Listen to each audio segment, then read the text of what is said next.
Welcome, Gemma Jenkins, to the 180 Cadence podcast. How are you today? I'm all right. Not You're too all bad. right? Yeah. Okay. Gemma is entered in the Sum 30, which is coming up in a couple of weeks, so we'll talk about that shortly. Gemma has a long career in running, both road and trail. She's a former UTA 50 winner. She recently ran the Gold Coast Marathon in a great time of around 2 hours 49. She ran the Sydney 10 recently. And what is most impressive to me was Gemma ran in the Nike She Runs the Night run. She finished third. The two people who beat her are Olympians, so that was an awesome performance. So welcome, Gemma.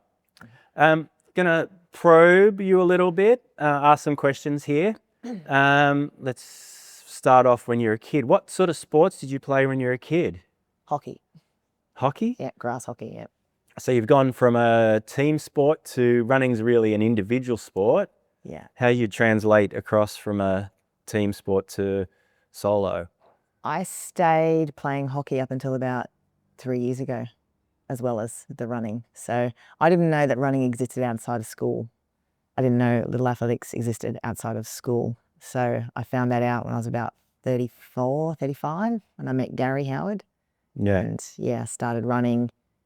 He told me I needed to carry my foam roller with me everywhere if I was going to keep the hockey up as well as the running, because I would injure myself otherwise. So I stayed playing for 2 teams in hockey as well as the running. And then when the running started to take off and I got really good at it, I thought I'm a far better runner than I am going to be a hockey player.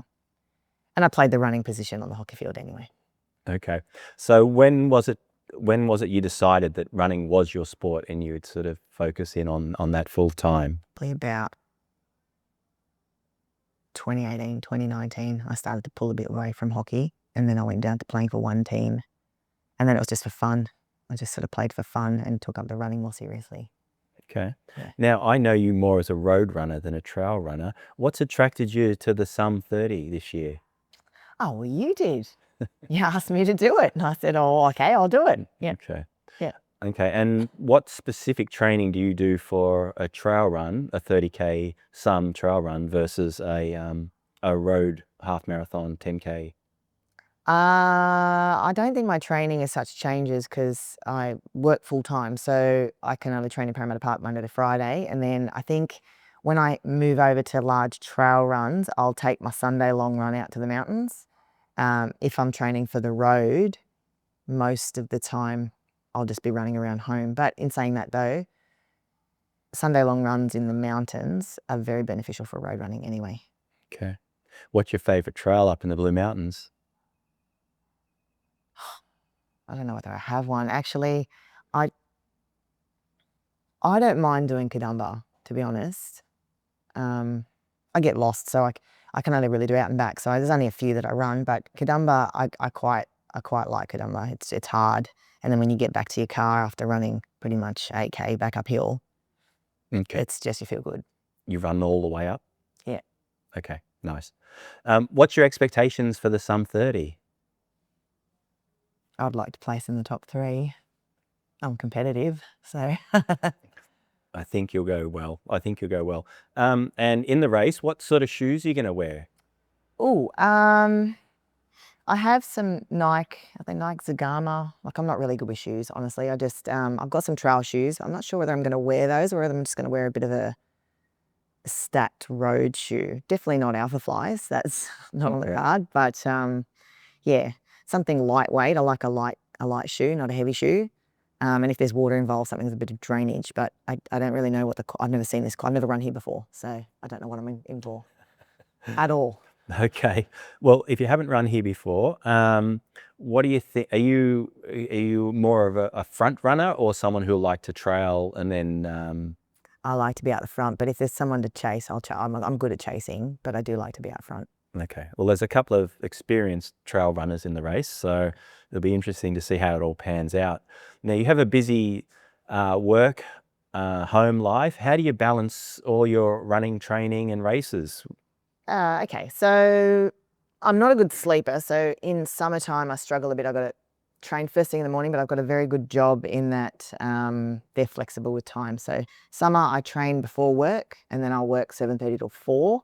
Winter time I start at 5:30, work till 10, go out and run, come back, work till 4.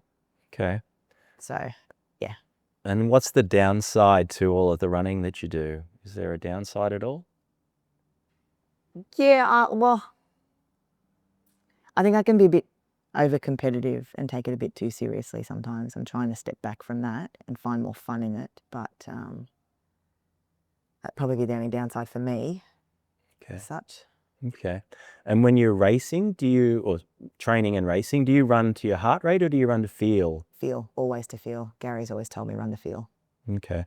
Well, while you mentioned Gary, just wanted to know if you had any sponsors or your coach. Tell me about your... I am coached by Gary Howard. I met Gary Howard through Anna Fitzgerald, who was a member of Running Mums Australia. And I put the word out on that Facebook group for someone to run with because I had no one to run with. And she commented and sent me a private message and got me in touch with Gary. Gary came out and met me in Parramatta Park and he asked if he could coach me. So Okay. I've been with Gary since before Run Crew started. Okay. And when you're in a race and you're sort of struggling, hitting the wall, how do you find out, what is your why? What gets you through? I try and get angry, actually. Yeah. I just get really, try and funnel all my anger into the race. I think about my kids and I'm just going to run for them and they're going to be at the finish line, even though they're not. Sometimes they're not at the finish line, but yeah, that's usually what I do. I get angry and then I go, no, focus, you run for your kids. Get there. Okay. Yeah. Nice.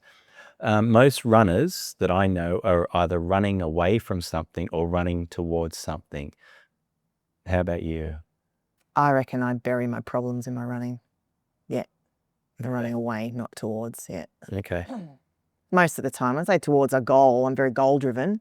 I'll run towards a goal and be trying to chase a goal, but there's definitely an element of I'm going for a run because I'm shitty or whatever, you know. Okay. And that's how you take it all out. Uh-huh. Okay. On the other side of things, I'm sure you've had some funny experiences during training or running. Is there any that come to mind? Absolutely, yes. At the height of COVID, it might have been when COVID was on its way out. I have a girlfriend in our squad, Cecily, who we used to do our long epic runs with because I get lost. So she takes me on adventures and she took me to the end of Narrow Neck and there's some sort of little trail that comes off the end of Narrow Neck. And I don't know. I can go to the end of Narrow Neck and then back. That's it. So all the rain had hit and a lot of the trails were closed and it was bucketing down with rain and we couldn't find the trail. So we'd gone basically off the edge of the cliff of Narrow Neck and she just started to slide down the embankment and I was on a 45-degree angle holding onto some trees and she's sliding down and she said, "Don't worry about me, darling, don't follow me." I thought, "I'm not following you, you're sliding." So she caught herself. We ended up coming back. We're going to just go back the way we came, but then we found the trail on the left-hand side and continued on our journey. That's called Duncan's Pass. Yes, there.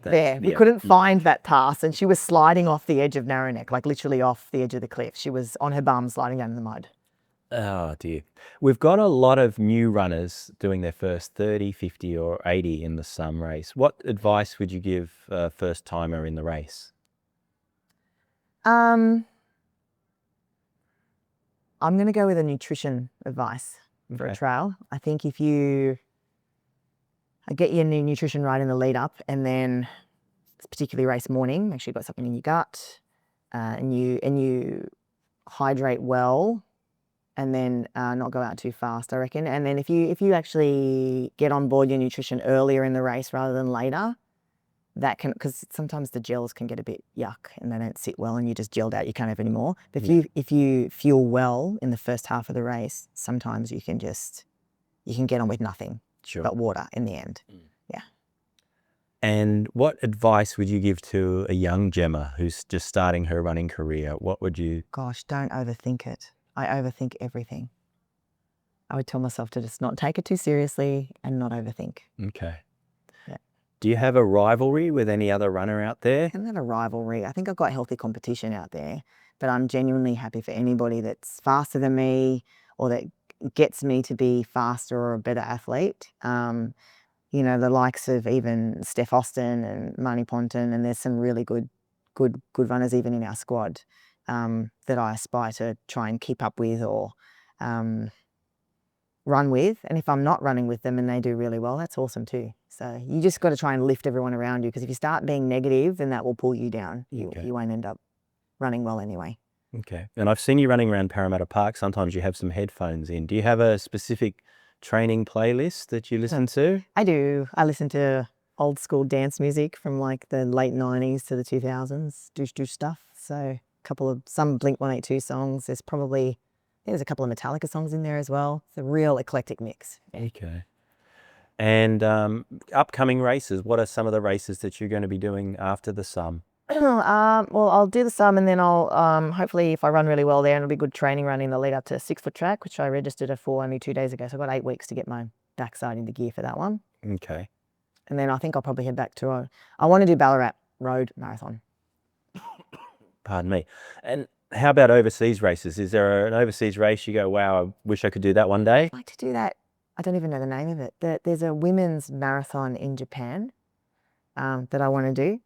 I'd love to run in Japan, do one of the marathons over there, the road marathons. But as far as trail goes, I don't know whether I'd like to do a race overseas or not.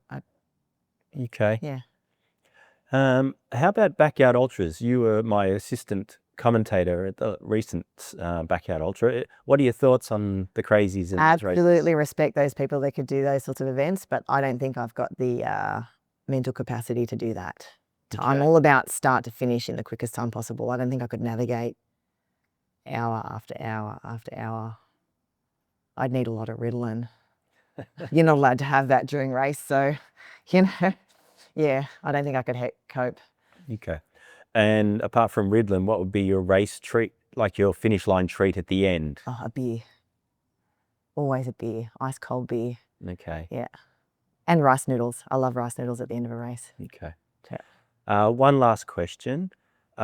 Which would you prefer to own, the Strava Crown or the local legend? Crown. Why is that? Oh, I don't think I could run the same. Well, in saying that, I run Parramatta Park all the time, but you just got to get out. I just can't run the same thing and over and over and over again. I've got to get out. So I'm all about, during COVID, I took all the crowns in my suburb because we weren't allowed to run out of the suburb, and I thought I need to do something to get my head out of this. So I decided to search every single crown and took them all just for fun. But yeah, I'd rather have a crown. Well, thanks, Gemma, for being my guest today on the 180 Cadence podcast. I wish you all the luck in the Sum 30 that's coming up in a couple of weeks, and we'll see you on the start line. Thank you.